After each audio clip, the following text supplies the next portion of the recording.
Hello प्यारे दर्शकों, आइए जानते हैं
पिताओं को स्वागत किया।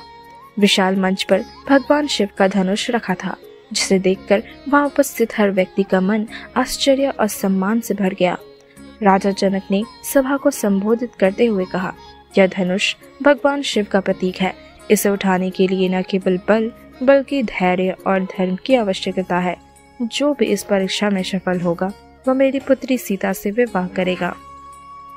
एक एक करके राजा और महाराजा शिव धनुष के पास आए। उनमें से कुछ ने इसे उठाने का प्रयास किया, लेकिन धनुष अपनी जगह से हिला तक नहीं। कुछ राजा तो धनुष को देखकर ही पीछे हट गए। सभा में धीरे धीरे एक निराश का माहौल बनने लगा।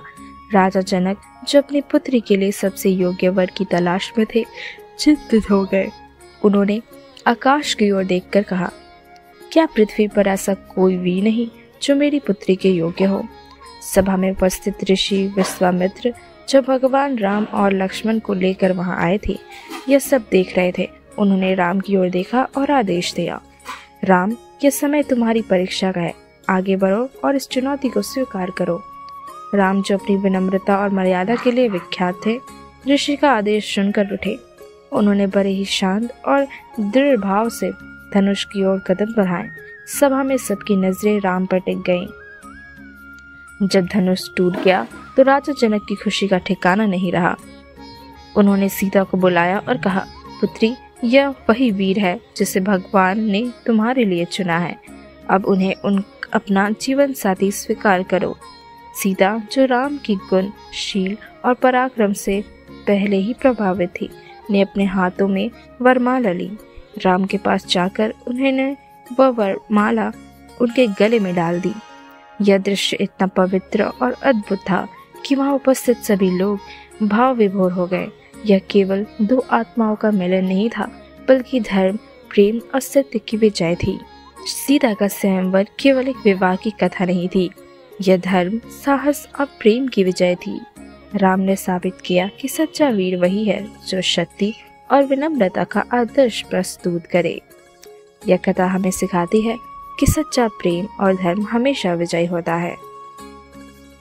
मिलते हैं अगली वीडियो में, तब तक के लिए धन्यवाद। हेलो प्यारे दर्शकों, आज की कहानी में हम सीता हरण की कथा जानेंगे। राम, सीता और लक्ष्मण राजा दशरथ के आदेश अनुसार 14 वर्षों के वनवास में दंडक वन में रह रहे थे। वह वन गहरी जंगलों और खतरनाक राक्षसों से भरा था। फिर भी राम, सीता और लक्ष्मण ने धर्म और संतोष के साथ अपना समय व्यतीत किया। वे साधारण झोपड़ी में रहते और प्रकृति की गोद में अपनी दिनचर्या का पालन करते थे। सीता, जो अत्यंत सुंदर और तेजस्वी थी, वन में भी अपनी सादगी और भक्ति के लिए जानी जाती थी।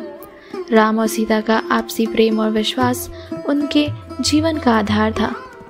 लंका का राजा रावण, जो अपने अहंकार और शक्ति के लिए प्रसिद्ध था, अपनी बहन सुपर्णखा के अपमान का बदला लेने की योजना बना रहा था।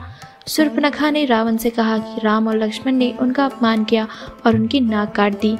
शूर्पणखा ने रावण को सीता की सुंदरता का वर्णन किया और उसे उकसाया कि वह सीता का हरण करे। रावण ने अपनी बहन की बात मान ली और सीता को हरने के लिए एक योजना बनाई। रावण ने अपने मामा मारीच से सहायता मांगी। मारीच ने रावण को समझाने की कोशिश की कि यह काम राम जैसे धर्मात्मा योद्धा से उलझने के समान है, लेकिन रावण ने मारीच को अपने साथ चलने के लिए बाध्य कर दिया। मारीच ने स्वर्ण मृग का रूप धारण किया और राम, सीता और लक्ष्मण की झोपड़ी के पास आ गया। सीता ने स्वर्ण मृग को देखा और राम से कहा, मैंने ऐसा सुंदर मृग कभी नहीं देखा, कृपया इसे पकड़कर लाइए। सीता की बात मानकर राम स्वर्ण मृग को पकड़ने के लिए गए। स्वर्ण मृग बहुत तेज भाग रहा था, लेकिन राम ने उसे पकड़ने का प्रयास जारी रखा। अंततः जब राम ने मृग को तीर से मारा तो वह मारीच के असली रूप में आ गया।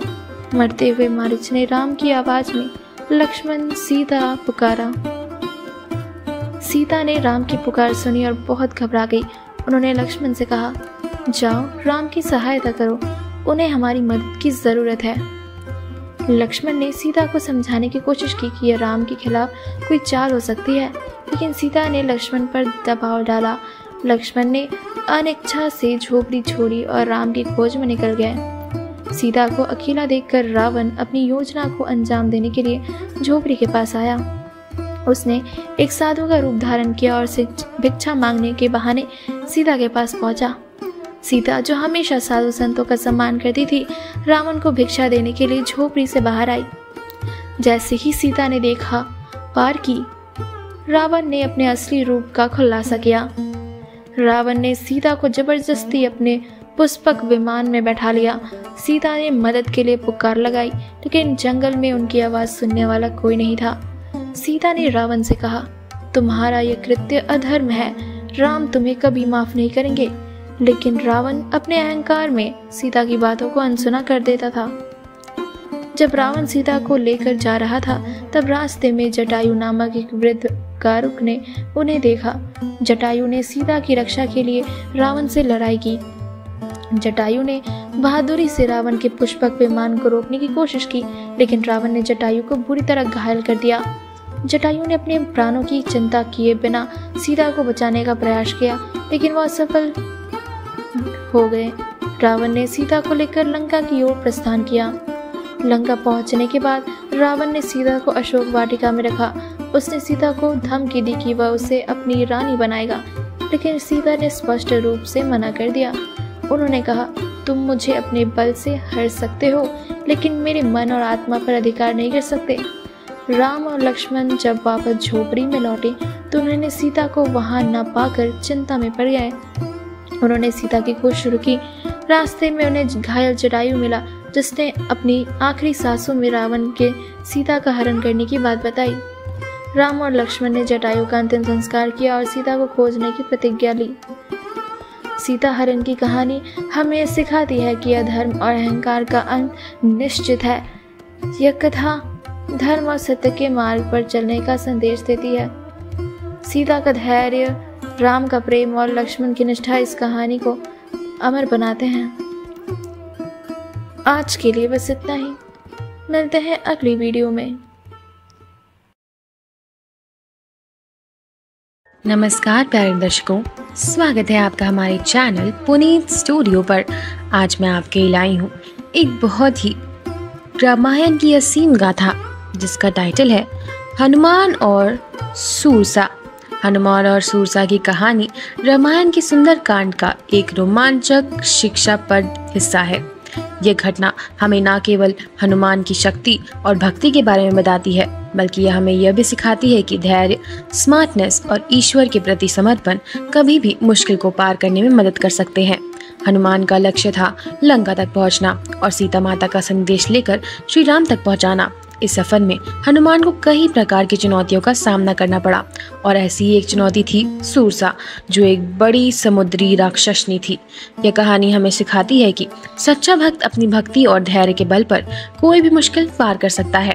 जब हनुमान ने लंका जाने का निर्णय लिया तो वह एक विशाल समुद्र के ऊपर से उड़ते हुए जा रहे थे। हनुमान ने अपने विशालकाय उड़ते हुए देखने की गति बढ़ाई और समुद्र को पार करने के लिए उड़ने लगे। लेकिन जैसे ही वह समुद्र के ऊपर पहुंचे, अचानक उन्हें एक विकराल राक्षसनी का सामना हुआ जो समुद्र में काली साई की तरह दिख रही थी। यह राक्षसनी का नाम था सूरसा, जो समुद्र के देवता वरुण के आदेश से हनुमान के मार्ग में आई थी। सूरसा ने हनुमान को देखकर कहा, तुम्हें लंका जाना है, लेकिन तुम्हें मेरे शरीर के भीतर से गुजरना होगा। अगर तुम मेरे शरीर से गुजरने में सक्षम नहीं हुए तो मैं तुम्हें खा जाऊंगी। यह चुनौती हनुमान के लिए एक नई परेशानी बन गई। सूरसा ने हनुमान को डराने के लिए अपनी ताकत दिखाने की पूरी कोशिश की। हनुमान ने देखा कि यह राक्षसनी कितनी अत्यंत शक्तिशाली है, लेकिन हनुमान ने डरने के बजाय उसका मुकाबला करने का संकल्प लिया। हनुमान जानते थे कि सूरसा जैसी राक्षसनी से सीधे तौर पर लड़ना मुश्किल होगा, तो उन्हें अपने विवेक और चतुराई का प्रयोग किया। हनुमान ने कहा, मुझे तुम्हारी शर्त माननी होगी, लेकिन मैं पहले एक बार अपना आकार बढ़ाकर तुम्हें दिखाना चाहता हूँ। इसके बाद हनुमान ने अपना आकार बढ़ाना शुरू किया। वे इतने विशाल हो गए कि सूरसा उनके लिए उनके शरीर के भीतर निकलने का रास्ता दिखाई नहीं दिया। हनुमान ने अपना आकार इतना बढ़ा लिया कि सूरसा का मुंह भी छोटा लगने लगा। हनुमान ने उससे कहा, क्या अब तुम मुझे अपने शरीर से गुजार सकती हो? लेकिन सूरसा ने कहा, तुम्हारा आकार इतना बड़ा क्यों हो गया? अगर मुझे तुम्हें पकड़ने का मौका नहीं मिल सकता, ठीक है, अब तुम छोटे हो जाओ। हंसी मजाक करते हुए हनुमान ने तुरंत अपना आकार छोटा कर लिया। सूरसा के शरीर में गुजरने की प्रक्रिया शुरू हुई। हनुमान सूरसा की शर्तों को पूरा कर चुके थे और वह आराम से आगे बढ़ने लगे। सूरसा को अब समझ आ गया कि वह हनुमान को नहीं पकड़ सकती। सूरसा ने अपनी हार स्वीकार की और हनुमान से कहा, तुम वाकई अद्भुत हो, तुमने अपनी समझदारी और साहस से मुझे हराया, अब तुम आगे बढ़ सकते हो। हनुमान ने सूरसा को धन्यवाद दिया और उसका आशीर्वाद दिया। यह घटना हनुमान के साहस और धैर्य का प्रतीक बन गई, जिसमें वो केवल अपनी शक्तियों से नहीं बल्कि अपनी चतुराई और समझदारी से बड़ी राक्षसनी को पराजित किया। धैर्य और बुद्धिमानी, भक्ति से कोई बड़ी शक्ति नहीं, चुनौतियों से घबराना नहीं, निपटे, ईश्वर की इच्छा के अनुसार कार्य करे। हनुमान और सूरसा की यह कहानी एक प्रेरणा है जो हमें सिखाती है कि साहस, बुद्धिमानी और धैर्य के साथ किसी भी समस्या को हल किया जा सकता है। हनुमान ने सूरसा जैसे शक्तिशाली राक्षसनी को न केवल अपनी शक्तियों से हराया, बल्कि उसे अपनी समझदारी और धैर्य का सही उपयोग भी किया। यह कहानी हमें सिखाती है कि जीवन की हर चुनौती को ईश्वर का नाम और विश्वास के साथ पार किया जा सकता है। हनुमान की तरह हमें सच्चे भक्त और साहसी बनकर अपनी समस्याओं का हल ढूंढना चाहिए। आपको हनुमान और सूरसा की यह कहानी कैसी लगी, अपने कमेंट बॉक्स में जरूर बताएं और जय श्री राम लिखना ना भूलें। तो दोस्तों, यह थी आज की कहानी। विभीषण की मदद। लंका, जो स्वर्ण नगरी के नाम से जानी जाती थी, रावण के अधीन एक समृद्ध लेकिन अधर्म का साम्राज्य बन चुकी थी। रावण ने सीता का हरण कर अपनी शक्ति का दुरुपयोग किया। रावण के परिवार में विभीषण उसके छोटे भाई धर्म और सत्य के प्रतीक थे। विभीषण को रावण के अधर्म और अन्यायपूर्ण कार्यों से सदैव आपत्ति थी। वो जानते थे कि रावण का अहंकार और अधर्म लंका को विनाश की ओर ले जाएगा। जब रावण ने सीता का हरण किया तो विभीषण ने उसे चेतावनी दी। उन्होंने कहा, भैया, आपने सीता को हरण करके बहुत बड़ा धर्म किया है। भगवान राम धर्म के प्रतीक है, उनसे शत्रुता करना लंका के लिए विनाशकारी सिद्ध होगा। रावण जब अपने अहंकार में डूबा हुआ था ने विभीषण की बातों को अनसुना कर दिया। उसने कहा, तुम्हें मेरी शक्ति के विजय पर विश्वास नहीं है। यदि तुम मेरे साथ नहीं हो सकते तो लंका छोड़ दो। रावण के इस व्यवहार से विभीषण को गहरा दुख हुआ। उन्होंने सोचा कि अधर्म का साथ देना धर्म के मार्ग से भटकने के समान है।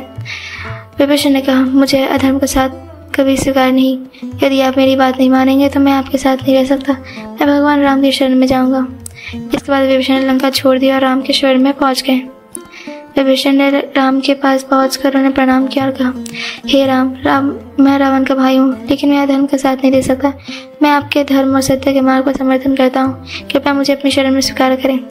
राम ने विभीषण की बात को ध्यान से सुना और कहा, जो भी सच्चे हृदय से मेरी शरण में आता है उसे मैं अपनाता हूँ। राम ने विभीषण को अपनी सेना में सम्मिलित किया। विभीषण ने राम और वानर सेना को रावण और उसकी सेना की कमजोरियों के बारे में बताया। उन्होंने लंका के भीतर की स्थिति, सुरक्षा व्यवस्था और राक्षस की ताकत को विवरण किया। उन्होंने यह भी बताया कि रावण को पराजित करने का एकमात्र तरीका उसकी नाभि पर प्रहार करना है, क्योंकि वही उसके मर्दा का रहस्य छिपा है। राम ने विभीषण को लंका का भावी राजा घोषित किया और कहा, तुम धर्म और सत्य के प्रतीक हो। लंका को तुम्हारे जैसे धर्म प्रिय राजा की आवश्यकता है। विभीषण ने राम के प्रति अपनी निष्ठा और समर्पण प्रकट किया। उन्होंने कहा, हे राम, मैं सदैव धर्म के मार्ग पर चलने का प्रयास करूंगा। आप मेरे मार्गदर्शक हैं। राम और रावण के बीच हुए महायुद्ध में राम ने विभीषण की जानकारी और सहायता का उपयोग कर रावण को पराजित किया। राम ने अपने ब्रह्मास्त्र से रावण की नाभि पर प्रहार किया, इससे रावण का अंत हुआ। युद्ध के बाद राम ने विभीषण को लंका का राजा घोषित किया। विभीषण ने राम के चरणों में झुककर कहा, यह राज्य आपका है, मैं केवल आपकी सेवा कर रहा हूँ। विभीषण की यह कथा ये सिखाती है कि सच्चा धर्म वह है सत्य और न्याय के पक्ष में खड़ा हो। उन्होंने अपने परिवार और राज्य को छोड़कर भी धर्म का मार्ग अपनाया। विभीषण का यह त्याग और निष्ठा हमें सिखाते हैं कि धर्म का विरोध करना और सत्य का समर्थन करना ही सच्ची भक्ति है। विभीषण की मदद की यह कथा केवल रामायण का एक अध्याय नहीं है, बल्कि यह धर्म, सत्य और न्याय के लिए खड़े होने का सबसे बड़ा उदाहरण है। यह कहानी ये भी सिखाती है कि भली परिस्थिति कितनी भी कठिन ना, सही मार्ग का अनुसरण करना ही सच्ची विजय है। आज के लिए बस इतना ही, मिलते हैं अगली वीडियो में। नमस्कार प्यारे दर्शकों, स्वागत है आपका हमारे चैनल पुनीत स्टूडियो पर। आज मैं आपके लिए लाई हूँ एक रामायण की असीम गाथा, जिसको आपने सुना ज़रूर होगा और बेहद दिलचस्प भी है ये, जिसका टाइटल है सीता धरती में समाई। सीता का धरती में समाना रामायण का एक अत्यंत भावुक और गहना प्रिय संग है। ये घटना न केवल सीता की दुखद यात्रा को समाप्त करती है, बल्कि उनके जीवन की धर्म, सच्चाई और त्याग की गहराई शिक्षा देती है। सीता, जो भगवान राम की पत्नी थी, एक आदर्श रूप से नारी का प्रतीक है, जो त्याग, धैर्य और सच्चाई की मिसाल थी। लेकिन उनके जीवन में वह समय तक आसान नहीं था। उसका धरती में समाना हुआ। ये घटना उन सभी परीक्षाओं, युद्धों और संस्कारिक कष्टों का अंत है, जिन्हें सीता ने अपने धर्म और नैतिकता के बनाए रखते हुए सहा। आइए जानते हैं सीता के धरती में समाने का यह अद्भुत कहानी, जो हमें जीवन के सबसे महत्वपूर्ण पाठ सिखाती है। सीता का वनवास राम द्वारा दिए गए आदेश का पालन था, जिसमें राम ने सीता को वनवास भेजने का निर्णय लिया। इसका कारण था अयोध्या में फैलने वाली कुछ गॉसिप और लोगों के संदेह, जो सीता को पवित्रता और सत्ता पर सवाल उठा रही थी। श्री राम ने अपनी पत्नी सीता को केवल लोक कल्याण के लिए वन भेज दिया, क्योंकि वह जानते थे कि अगर वह अपनी पत्नी को सामाजिक अपमान से बचाना चाहते हैं तो उन्हें यह कदम उठाना पड़ेगा। सीता का वनवास उनकी कष्टमय यात्रा की शुरुआत थी। वह गर्भवती थी, फिर भी उन्होंने अपने धर्म और पवित्रता की रक्षा के लिए वनवास को स्वीकार किया। वह माँ दुर्गा का उपसहायक बनी और उन्होंने जंगल में रहते हुए अपने दोनों पुत्र लव और कुश को जन्म दिया। जब राम और सीता का पुण्य मिलन के बाद अयोध्या में कुछ लोग ने सीता की पवित्रता पर संदेह जताया, तो राम ने निर्णय लिया कि सीता को फिर से परीक्षा देनी होगी, ताकि वह सिद्ध कर सके कि उसकी सच्चाई और पवित्रता में कोई असर नहीं है। हालांकि सीता ने आग से निकलने की परीक्षा पहले ही कर चुकी थी, लेकिन लोगों के आस्थाओं के कारण उन्हें पुनः परीक्षा देने की जरूरत पड़ी। यह परीक्षा सीता के लिए एक और कठिन दौर था। राम के साथ कुछ समय बिताने के बाद सीता ने फैसला किया कि वह धरती से लौटकर अपनी आत्मा को शांत करेगी, क्योंकि उन्होंने महसूस किया कि मनोवैज्ञानिक पीड़ा के साथ जीने से बेहतर होगा कि वह धरती में समा जाए। सीता ने धरती को आह्वान किया और कहा, हे पृथ्वी माता, मुझे तुमसे निवेदन है कि मुझे अपनी गोद में समाहित कर लो। मैंने सच्चाई, धर्म और पवित्रता का उपयोग कर चुका है। अब मुझे इस संसार से विदा लेनी है। सीता ने यह निर्णय पूरी अयोध्या के दृष्टिकोण के साथ लिया और राम और लक्ष्मण दोनों ही भावुक थे, लेकिन उन्होंने सीता के निर्णय का सम्मान किया। जैसे ही सीता ने धरती का आह्वान किया तो पृथ्वी फटी और सीता को अपनी गोद में समा लिया। धरती ने सीता को अपने भीतर समाहित किया और इसी प्रकार उनका पृथ्वी से वियोग हुआ। सीता का धरती में समाना केवल एक कठिन निर्णय का प्रतीक नहीं, बल्कि एक महान संदेश भी है। यह संदेश था कि सच्चाई और धर्म हमेशा संपूर्ण रूप से स्वीकार किए जाते हैं। दुनिया भले ही लोगों को संदेह करती रहे, लेकिन अंततः ईश्वर और धर्म हमेशा सही होते हैं। सीता का धरती में समाना यह भी दिखाता है कि त्याग और बलिदान केवल समाज के सम्मान पाने के लिए नहीं होता, बल्कि यह व्यक्ति की आत्मा और विश्वास के रूप में होता है। सीता ने अपने अधिकार और धर्म की रक्षा के लिए अपनी जिंदगी की सबसे बड़ी कुर्बानी दी। वह धर्म का पालन में सच्चाई के साथ जीने का आदर्श प्रस्तुत करती है। सीता के धरती में समाने के बाद राम ने अपनी पत्नी को सर्वोच्च सम्मान दिया। उन्होंने यह प्राथमिक किया कि धर्म और सच्चाई के मार्ग पर चलने वाला व्यक्ति कभी भी पराजित नहीं हो सकता। सीता का विनम्रता और साहस का मार्ग हमेशा उद्योग लोगों को एक प्रेरणा बनेगा। उन्होंने अपने कर्तव्यों का पालन करते हुए अपने दुखों को स्वीकार किया और धरती में समाकर हमें धैर्य और त्याग का महत्व सिखाया। सच्चाई और धर्म का पालन करना बहुत जरूरी होता है। त्याग और बलिदान। सीता की यह कहानी हमें सिखाती है कि कभी भी नैतिक और सत्य के मार्ग को छोड़कर हमें कुछ भी करने की आवश्यकता नहीं होनी चाहिए। सीता का धरती में समाना केवल एक दर्दनाक घटना नहीं, बल्कि यह सत्य, धर्म और बलिदान का अद्भुत प्रतीक है। सीता ने अपनी पूरी जिंदगी में जो कष्ट, पीड़ा और त्याग सहा, वह हमें सिखाता है कि सच्चाई और धर्म के मार्ग पर चलने वाले हमेशा सबसे उपयुक्त होते हैं। सीता का समाना यह सिद्ध करता है कि धर्म और सच्चाई में हमेशा विजयी होती है और सत्य के रास्ते पर चलने वाले कभी भी पराजित नहीं होते। क्या आपको सीता के धरती में समाने की कहानी प्रेरणादायक लगी? इसे अपने दोस्तों के साथ साझा करें और हमें बताएं कि यह कहानी आपको कैसे प्रभावित करती है। तो दोस्तों, कमेंट बॉक्स में जय श्री राम लिखना ना भूलें। धन्यवाद।